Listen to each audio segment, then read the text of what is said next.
we got this extraordinary news from the ABS, this big revelation about the huge growth in federal government spending. It was rather shocking. I mean, both you and I know just the large amounts of money the Commonwealth is spending and the challenge they've got reining in the growth of NDIS and some other spending items. But still, I was very surprised when these figures came out from the ABS, which essentially show an increase of Commonwealth government spending on their public servants up to an increase from around 37 billion to $41 billion. So $41,000 million.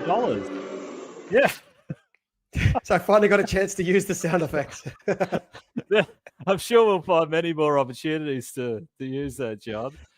So 5.6% increase in the number of government employees, even though population growth's running at about 1.5%, and an increase in wages paid by the Commonwealth of 9.5%. And across all of the governments within Australia, we're up to a bill, a public service employee expenses bill of nearly $250 billion, so $250 billion. So just a large amount of money on public service spending. And I mean, obviously we need public servants. I don't want this just to be a public servant bashing exercise, because I mean, both you and I have been public servants in the past, so I'm not anti-public. I know. But I mean, it just struck me as completely an absurd increase, and they need to get control of the public finances, or we are going to be in serious trouble one day. I mean, I think we're not in as bad as a place as the US or the UK, but I mean, we're heading in that direction. So that was the first thing I noticed. I was rather concerned about that. Did you want to jump in there, John, or should we move on to Tassie? As always, I have opinions. It's hard to stop me sprouting them online. Look, a couple of things I think worth noting about this. One is, it's kind of in defense of this situation, partly.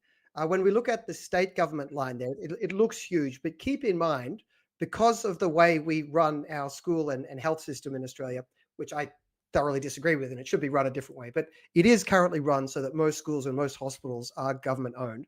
And that means most doctors, nurses, and teachers are recorded as public servants. So I think when people think of working for the government, and when they think of wasteful people working for the government, they're not thinking of doctors, nurses, and teachers.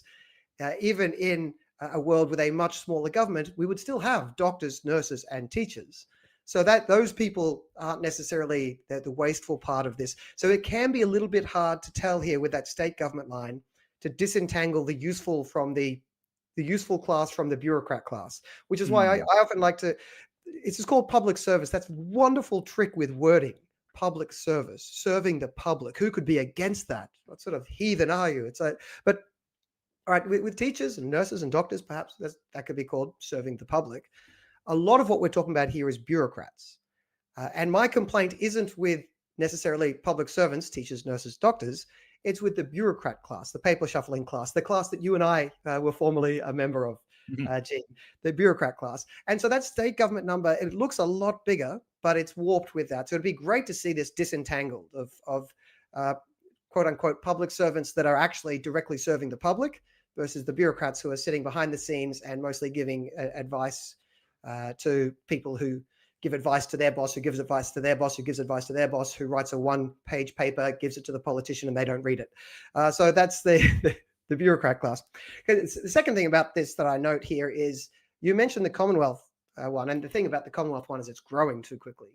Yes. But if you think about what's being done by these levels of government, the state government cops a lot of crap, but they are running schools and hospitals. Those are very important things in your life. The federal government has a lot of responsibility. They do control most of the money in this country. Local government, nearly $18 billion. I mean, you would be stretched to think of $18 billion worth of value being received from your local government. So that's that's an eye-watering number in there. But anyway, the last point I want to make is with this number, the $41 billion odd that we're spending on the federal public service, that is costly. That's a big number. I mean, we don't have the money, right? We're running deficits. We're in debt. We're on the wrong trajectory. So it's costly. That's not my main critique, right? If cost was the only problem here, we probably are a rich enough nation to be able to carry a bunch of unproductive bureaucrats. The problem is much worse than that, right? The problem isn't just that this money is being spent and it's not being productive.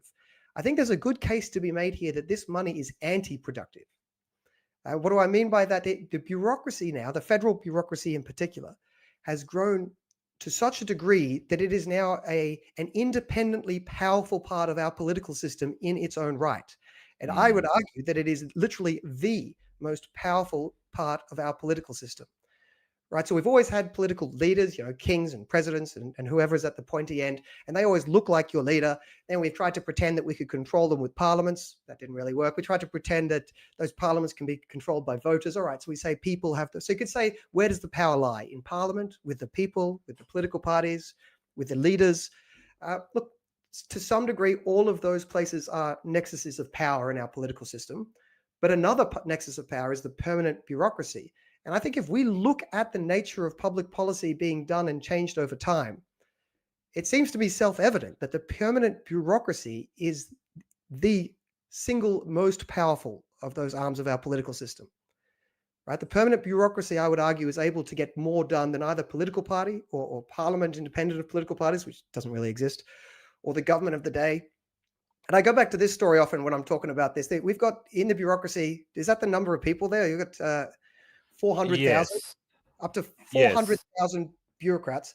These bureaucrats are often quite bright, right? They've got job security. They've been working there for a while. They've been looking at the details of their policy area in depth for a while. And they've been dealing with the media for a while, with academia for a while, and sort of getting the best ideas out of academia. So that's 400,000 people who've had their job for 20 years, wearing fancy suits, walking in with a briefcase full of ideas that they've read in depth. Those 400,000 people going up against a couple of backbench politicians and their two 25-year-old staffers. I mean, in terms of the battle there of ideas, that politician's full-time job is to kiss hands and shake babies, or maybe the other way around. So that they have not read all the same documents these bureaucrats have. The information imbalance between this army of bureaucrats versus a handful of politicians mostly focused on opinion polls is so lopsided that realistically, the politicians don't write the policy. They don't push the policy agenda. These 400,000 bureaucrats do. And so that's my concern here. Yes, it's very wasteful. It would be nice not to be spending $41 billion on the permanent Canberra bureaucracy. But my concern is that our democracy, I think, is being fundamentally undermined or warped by the power imbalance we have, where the bureaucrats have so much power just because there's so bloody many of them. And that's my argument for why they need to be cut back. Even if we didn't save money, we'll need to cut them back for that reason. What do you think of that, Gene?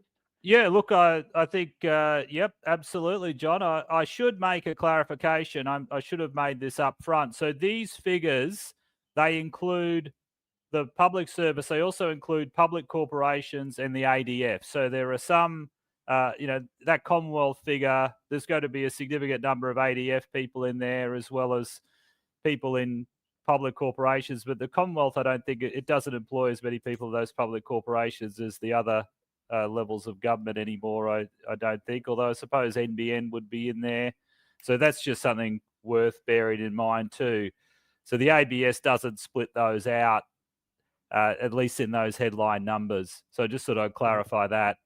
Just so although the ADF doesn't hire that many actual soldiers these days. That's a lot of people working in the DoD, Department of Defense, not as many people who actually wear the khaki in this country anymore. Well, I mean, I guess that's the reality of, there could be a lot of bureaucracy. It's also the reality of modern warfare, isn't it? Now it's all cyber, and now we need drones, and they're talking about an Iron Dome for Australia, which I think is something that is that's worth considering. I imagine it'd cost a huge amount, but compared with the huge amounts we're spending on other defence items. Perhaps we should be analysing that. But that's that's something tangential to our current discussion. Yes, I hadn't heard that. It seems to me Australia, it's just first instinct without knowing anything about it. Australia is quite a big country to put an iron dome around. But anyway, we'll see, I guess. That is a good point. Yes, I think certainly. I mean, it makes like Israel is obviously much smaller. So yes, good point, John.